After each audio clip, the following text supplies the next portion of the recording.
السلام علیکم ورحمۃ اللہ وبرکاتہ۔ ناظرین، آج ہم آپ کے لیے ایک نیا واقعہ لے کر حاضر ہوئے ہیں جو کہ بہت ہی خوبصورت واقعہ ہے۔ یہ واقعہ نبی کریم صلی اللہ تعالی علیہ وسلم کی پیدائش پر شیطان کا رونا۔ آئے ناظرین، آج ہم بتاتے ہیں کہ نبی کریم صلی اللہ تعالی علیہ وسلم کی پیدائش پر شیطان کا رونے کے بارے میں۔ جب شیطان ابلیس نے حضرت آدم علیہ السلام کو سجدہ کرنے سے انکار کیا تو وہ مردود قرار دیا گیا اور اللہ کے دربار سے دھتکارا گیا۔ شیطان ابلیس نے اللہ تبارک و تعالی سے یہ عہد لیا کہ تا قیامت نوح انسان کو راہ حق سے گمراہ کرتا رہے گا اور انسانیت کو خدا کی اطاعت سے نکال کر شرک میں مبتلا کرے گا۔ اللہ تبارک و تعالی نے ابن آدم کو گمراہی سے بچانے اور صراط المستقیم پر غمزن رہنے کے لیے ہر دور میں نبیوں کو بھیج کر بنی آدم پر احسان کیا۔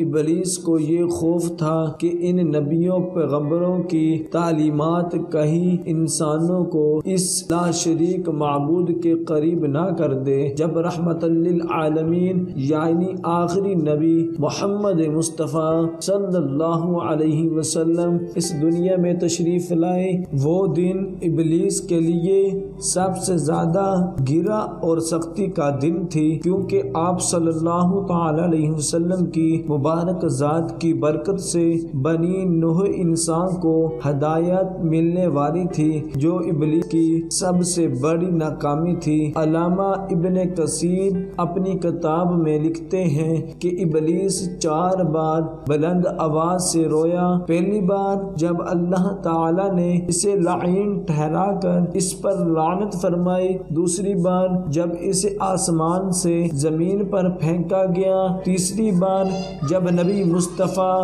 صلی اللہ تعالی علیہ وسلم کی ولادت ہوئی، اور چوتھی بار جب سورۃ الفاتحہ کا نزول ہوا۔ ابن ابی حاتم اپنی تفسیر میں حضرت اکرمہ سے روایت کرتے ہیں کہ آپ صلی اللہ تعالی علیہ وسلم کی ولادت کی وجہ سے روح زمین نور سے منور ہو گئی۔ ابلیس نے کہا، آج ایسا بچہ پیدا ہوا ہے جو ہمارا معاملہ خراب کر دے گا، اس بچے کی عقل میں خامی پیدا کرو۔ چنانچہ ابلیس آیا، مگر جب نبی کریم صلی اللہ تعالی علیہ وسلم کے قریب ہوا تو حضرت جبرائیل علیہ السلام نے اسے ایک لات ماری اور وہ عدن میں جا گرا۔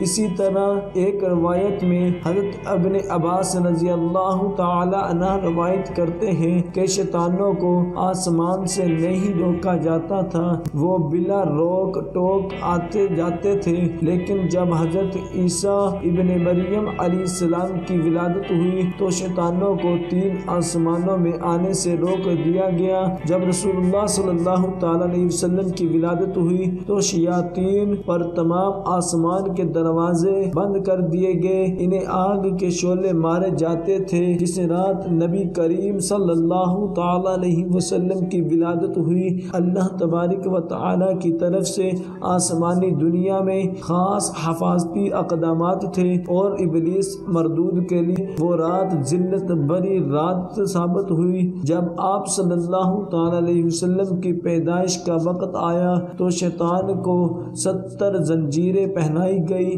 اور اسے بحر خضر میں تمام شیاطین اور سرکش مخلوقات بھی جکڑ دی گئی۔ صدق اللہ العظیم۔